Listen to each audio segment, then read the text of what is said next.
Like, I feel like we go through seasons where, like, just everything is compartmentalized, like, just, like, those busy seasons, like, when you have, like, a million sports going on, like, I'm coaching volleyball, we've got, like, practice, we've got games, we've got, like, it's just busy.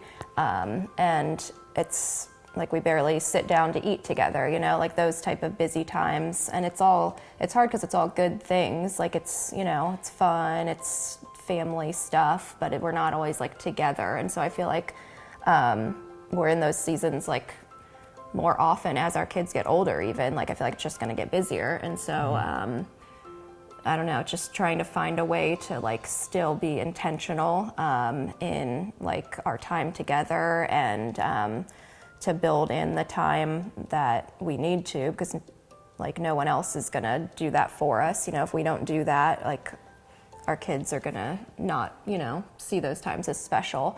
And if we're not building into them, like, the world's going to be. And so, trying to figure out, like, ways as we get even busier to, like, prioritize family time and, you know, those important times together. And I think for me, I just kind of always felt like, man, we have so much time. Like, we have so much time. Our kids are so young. Hey, some of these things we planned on doing later on, hey, maybe we should be more intentional now. Yeah. Of making sure we're guarding our heart and making sure that we're investing.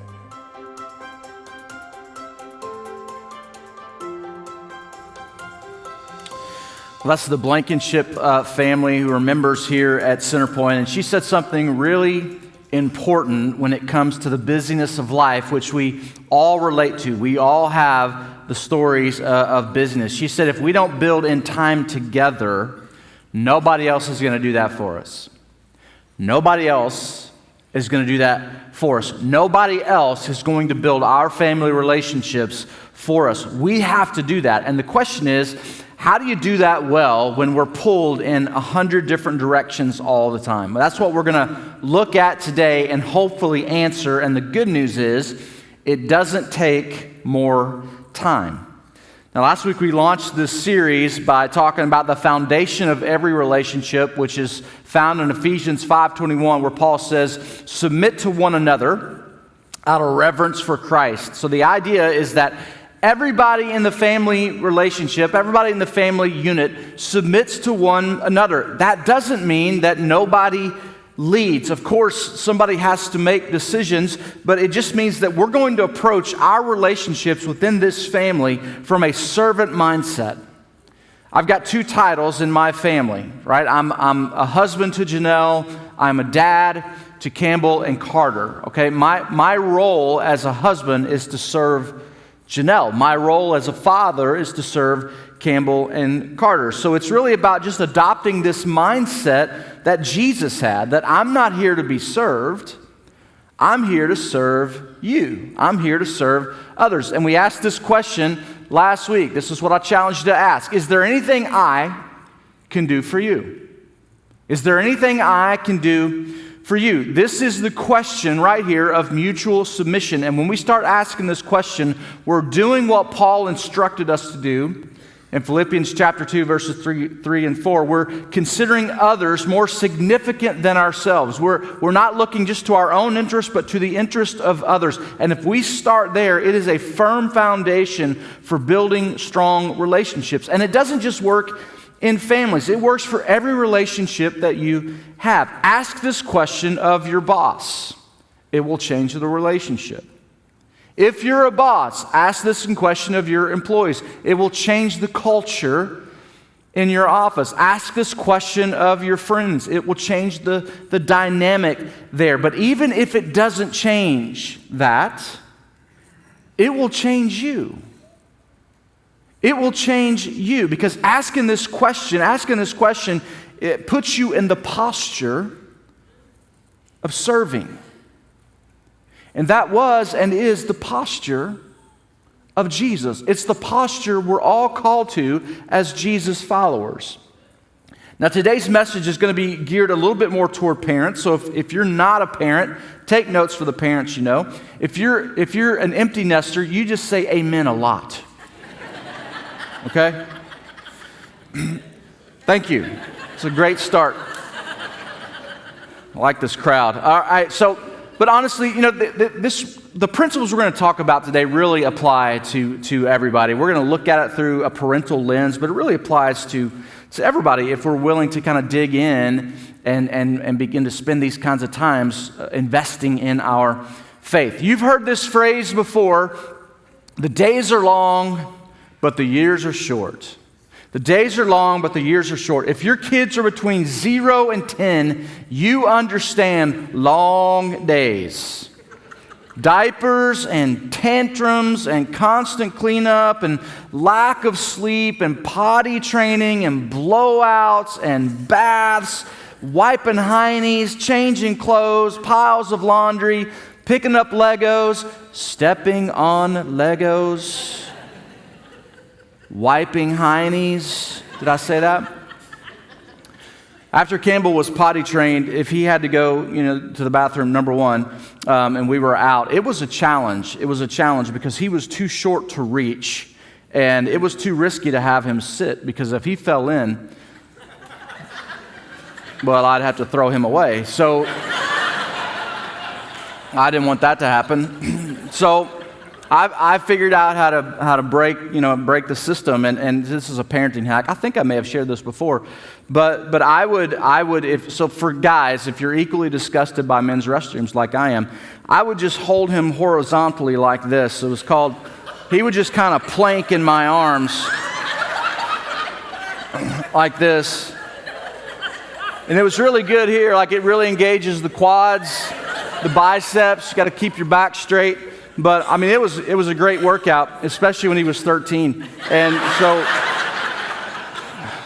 he's 6'3" now, so I can't do that anymore. But I mean, this is free. I throw out lots of free information, so you can use that as a hack. But I did that with both of my kids. It worked out well. Never lost any of them. So, but listen, when your kids are young, like it just feels like the days are long and the work never ends. Like when the days are long, there's no time for what matters most.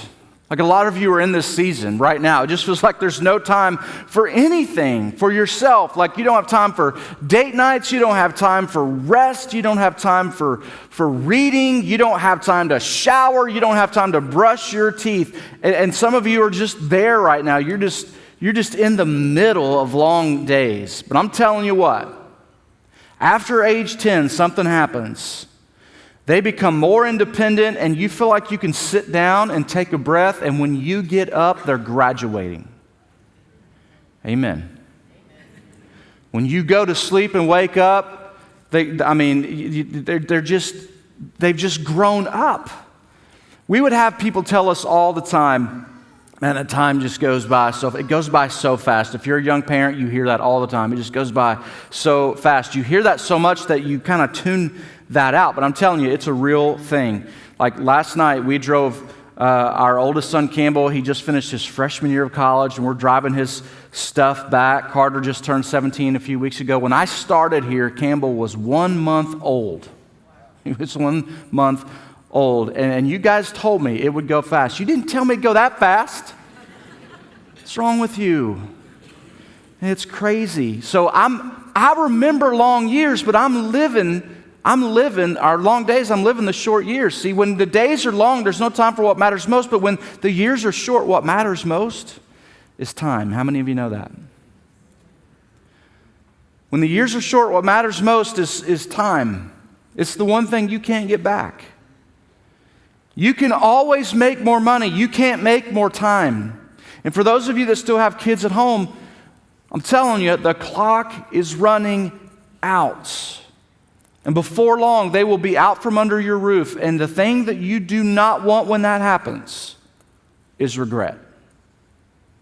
The one thing you do not want to happen when they move out is regret. And the way to avoid regret is to be intentional with the time that you have. Brent talked about Moses in his communion thought. Moses was leading the Israelite people, and as he gears down towards a transition, he's getting ready to pass the torch to Joshua. He gathers the community around him, and he drops some wisdom on them.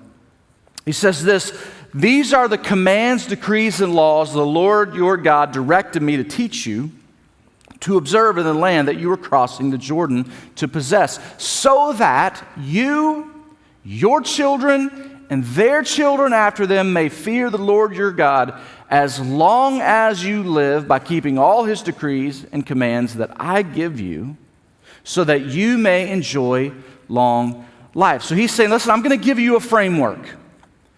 I'm going to give you a framework in which to live. It's not going to rob you of life. It's going to allow you and empower you to enjoy freedom in life. And I'm going to give you some principles that if you invest in these principles, you will build relationships that last for generations after generation. It will serve you. It will serve your kids. It will serve your grandkids. It will serve your great-grandkids, and so on. He says this: "Love the Lord your God with all your heart and with all your soul and with all your strength." Now, we know that Jesus added to this. Like we talked about the Ten Commandments a few weeks ago, and implicit in these commandments is loving your neighbors as yourself, but Jesus goes explicit with it. And he says the greatest commandment is this, and he says what Moses said, and he says the second is like it, which means the second is the same as the first: love your neighbor as yourself. And Moses goes on, "These commandments that I give you today are to be on your hearts. Impress them on your children." They're to be on your hearts so that you can impress them on your children. When Carter was 5 or 6 years old, he would walk around the house with an old flip phone, just talking to some imaginary person. It could have been a 911 dispatcher, I don't know. He also had a toy laptop computer, and like he was just this little young business professional. He'd set up an office in the bathroom. He had a bucket as a seat. He put his laptop on the footstool, and he would just tell me, "Hey, I got to go to a meeting." And I guess he heard me do that a lot. Not in the bathroom, I'm sure, but that's what I impressed on him. I'd be on the phone. I'd be working on the computer. I'd come home for dinner, and I'd go back for a meeting. Like, kids are impressionable. And Moses knew that. That's why he says it's got to be on your heart first. See, what's on your heart as parents will likely be on the hearts of your kids. Like, you're going to impress something on them, either by accident or with intention. They're going to pick up something from you. Remember last week we talked about we're all shaped by the family that we grew up in. So you're going to impress something on your kids, either by accident or by intention.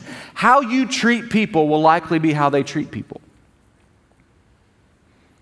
What's a priority for you will likely be a priority for them. How important faith is to you will likely be how important faith is to them. If you bring your kids here on Sunday, like if you're just coming for your kids, we're glad you're here, but I want you to know, if there's no mention of faith the rest of the week, like if you don't talk about Jesus, if you don't have some spiritual conversations, if you don't talk to them about what it means to love God, what it means to love other people, then faith won't sink in to your kids.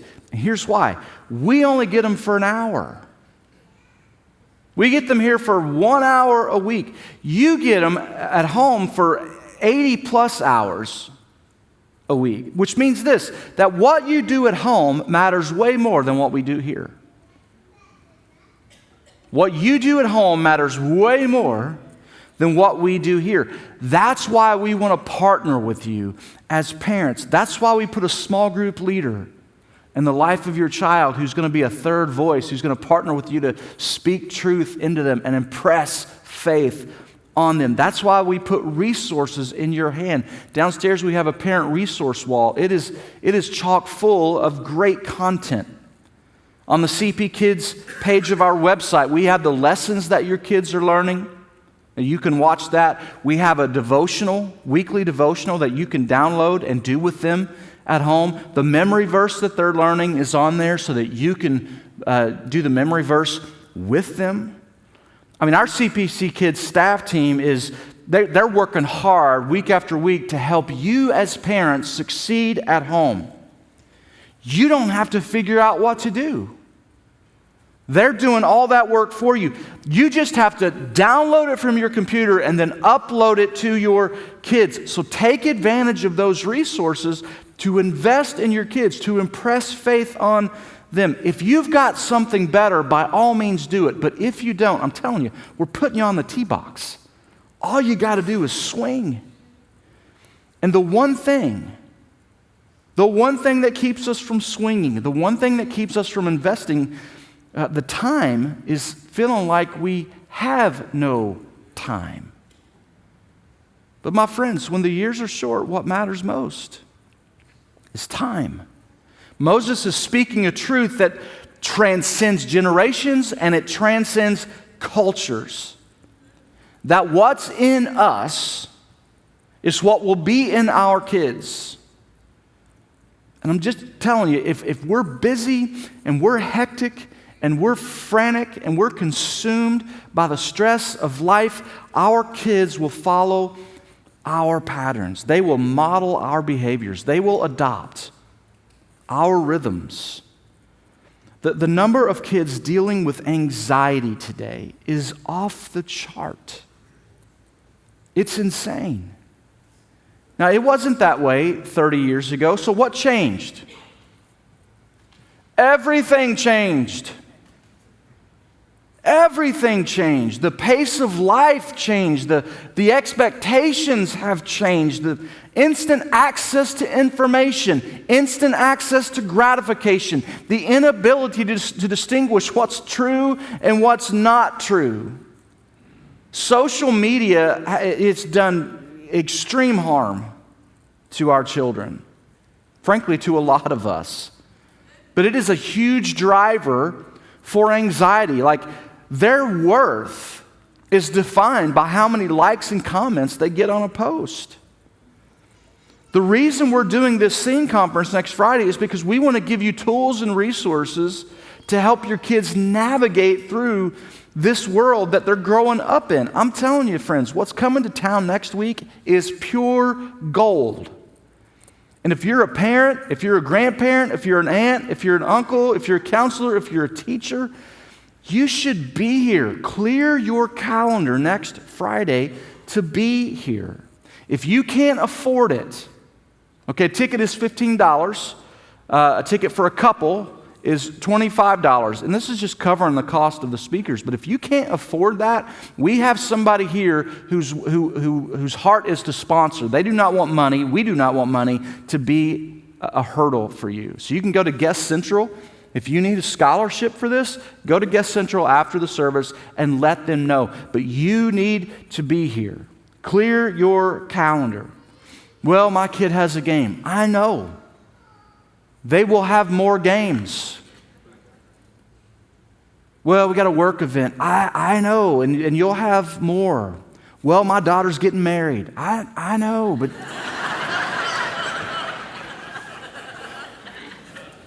You should go to that, okay? Go to that. Unless your kid's getting married or being inducted into the Hall of Fame, okay? You ought to be here. Seriously. Our own busyness just gets in the way of a lot of things. So we've got to make some decisions, and maybe we got to make some changes. But no matter how busy you are, here's the good news today. This is the good news that Moses is going to give us, is that we all have some daily rhythms. There are some things that we do every single day that we need to leverage. And this is where Moses is going to take us. He says, here's how to impress faith on your kids. You just leverage what you're already doing. These commandments that I give you today are to be on your hearts, impress them on your children. And he says, talk about them when you sit at home. Talk about them when you sit at home. We all sit at home. God created a rhythm, a natural rhythm that we've long since abandoned. He created a natural time for work and a natural time for rest.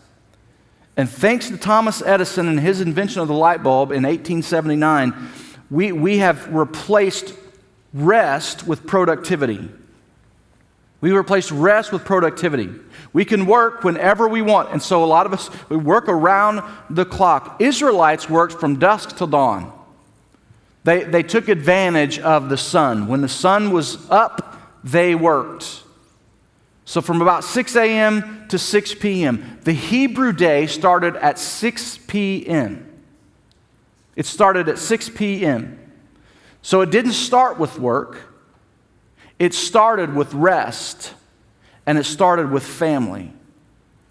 Like they spent the first part of their day investing in one another. They shared a meal together. They didn't have the distractions that we have. Like they weren't posting on Instagram. They weren't TikToking. They were just talking to one another. They were telling stories. Like faith wasn't a part of their life, my friends. Faith was life. It was synonymous.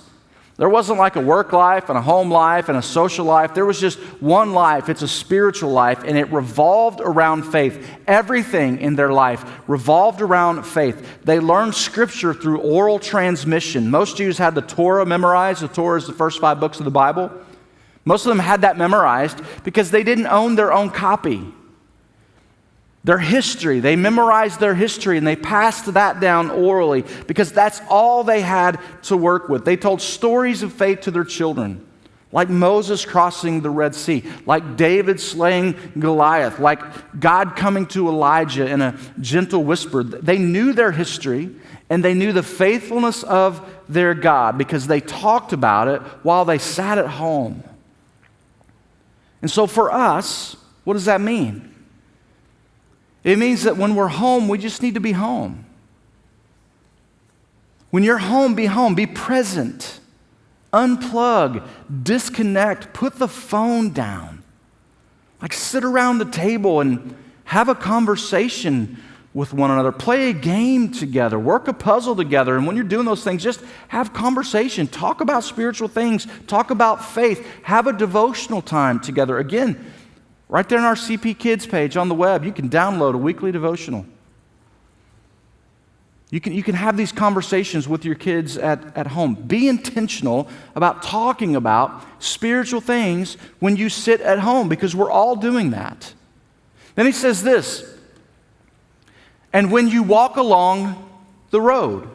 Talk about them when you sit at home and when you walk along the road. Their mode of transportation was 2 legs. And Moses is saying, I want you to be intentional. When you're traveling, when you're out and about, leverage the time to have spiritual conversations. Now, we've upgraded from 2 legs to 4 wheels, but the car, you know this, is like a second home to us. Like we spend a lot of time, especially if your kids are preteens into teens before driving, you spend a lot of time chauffeuring them around. And so you can leverage that time to have a spiritual conversation. You know why? Because they can't go anywhere. They can't exit. So leverage that. Instead of talking on the phone, talk with your kids. I had a personal rule that I would not talk on the phone when my kids were in the car with me because I wanted to be fully present. I wanted to be fully available if they wanted to have a conversation with me. And we talked about lots of things in the car, friendships and the importance of choosing good friends and what happens when you choose the wrong friends, what direction that can take you in life. We talked about spiritual things, about our relationship with God, about what it means to honor God. Sometimes we didn't talk about anything. It was just silent. And that's okay too. I don't have many of those opportunities anymore because I'm not an Uber driver. Like everybody's driving in my family. But I tried my best to leverage that time because I know what a casual conversation in a car has the power to do. I would not be here today talking to you if it weren't for a conversation that my dad and I had in the car. It was the summer after I graduated from high school, and most of you know my story. I didn't grow up in church, and a few weeks after school was over, my good friend Kelly invited me to go to a church camp, and that's where I met Jesus, and he wrecked my life. And I felt called to ministry, and I didn't even know what that meant. But I just felt like I got to do something with this. I can't keep going the direction I was going. I got to make a change. And the following week, the week after camp, I was supposed to go to Eastern Kentucky University and register for my fall classes. It was all in place. And I'm like, I can't make a change now. So I was planning on going to EKU in the fall and then transferring to Cincinnati Bible College in the spring semester. And I'm driving down the road with my dad. We're on our way to Lexington, driving down I-64. I mean, I just remember sitting in the car. I can remember the scene. I have no idea why we were going to Lexington, but we're just having this conversation. I'm trying to sort this out. And he said to me, Shawn, if you don't go now, you'll never go. I'll never forget it.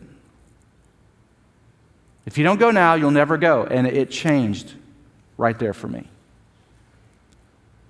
Jesus had changed my life, but my dad knew that if I didn't change my environment, it wouldn't last. And so the next week, instead of registering for classes at EKU, I was talking to my high school guidance counselor about how to transfer financial aid to Cincinnati Bible College. That was a legacy conversation with a guy who wasn't even a Jesus follower.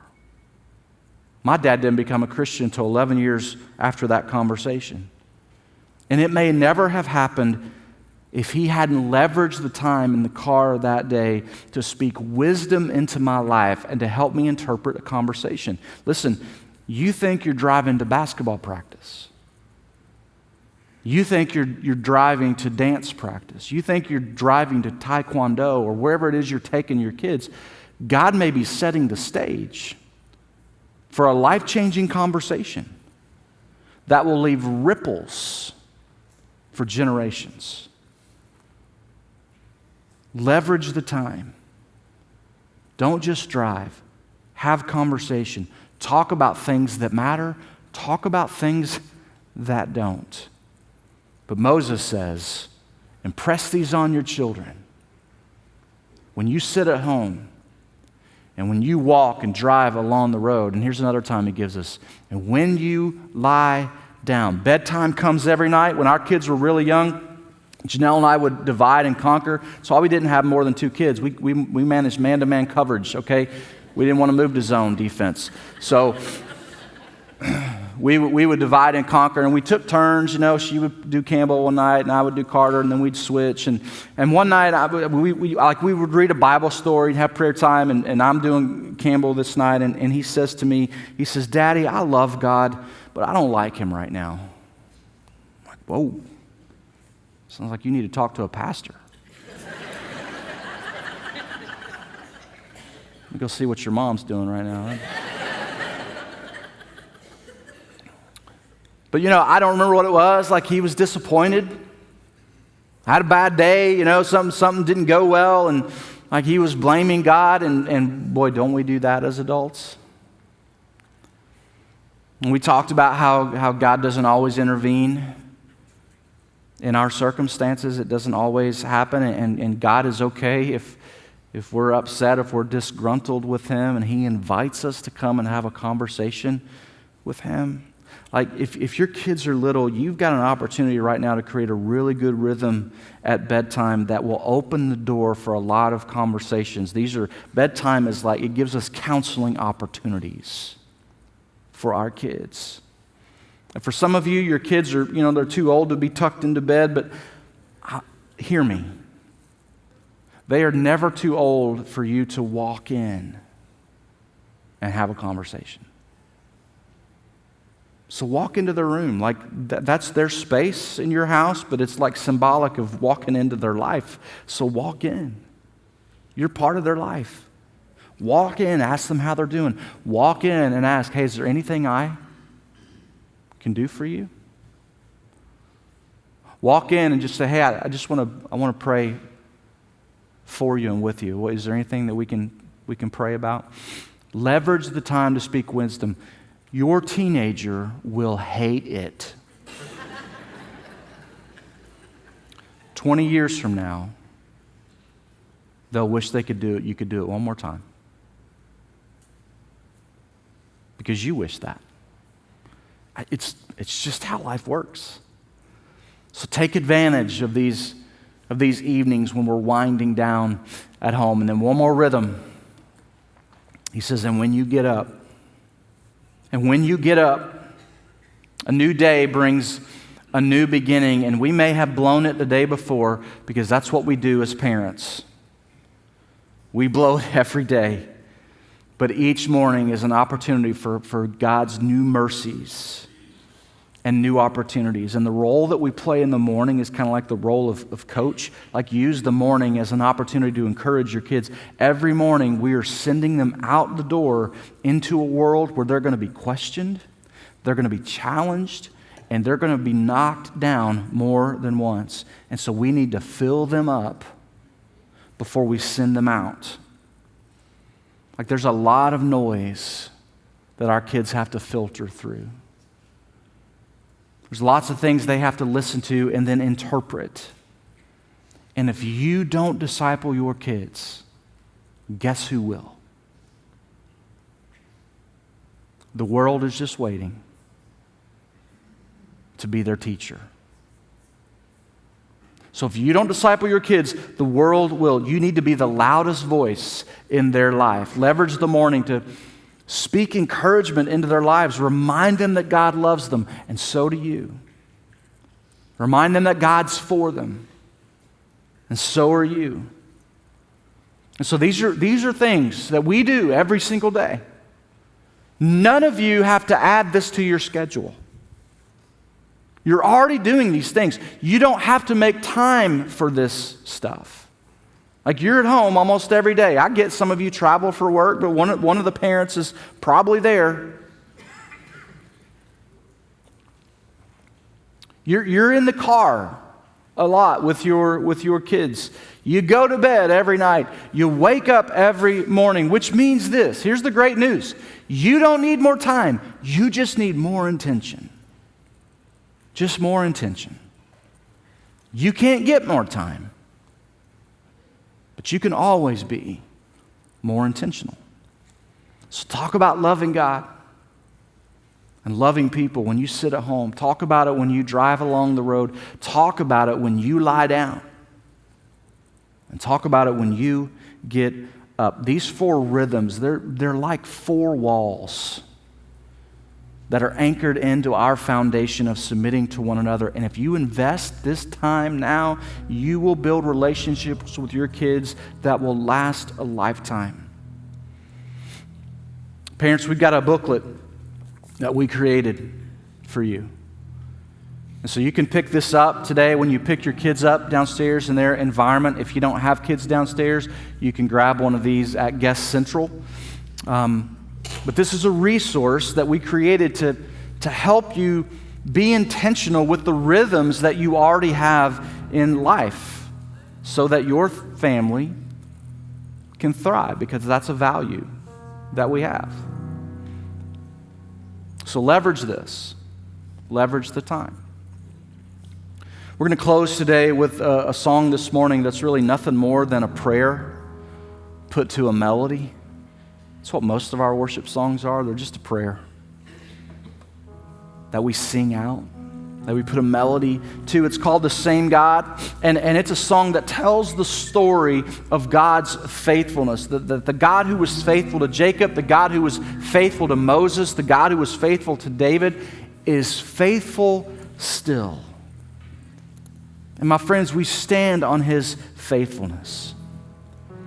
For some of you today, you're encouraged because your kids are young and you've already started thinking about how you can leverage and make the most of the time that you have. For some of you right now, it feels heavy because your kids are older and you feel like you don't have any time left. Hear me. As long as God is who He says He is, and as long as you have breath in your lungs, there is no such thing as too late. There's no such thing. Man, He's the God who heals. He's the God who frees. He's the God who restores. He's the God who redeems. So as we worship, as we sing this song like this, just use this as your prayer to ask Him for grace, to ask Him for hope, to ask Him for opportunity, to ask Him for courage to start doing now what you wish you would have done then. The years are short, and they're way too short to live in guilt and regret. Way too short to live in guilt and regret. God wants to meet you right here in this moment to help you live in grace and redemption. So let's stand and let's worship together.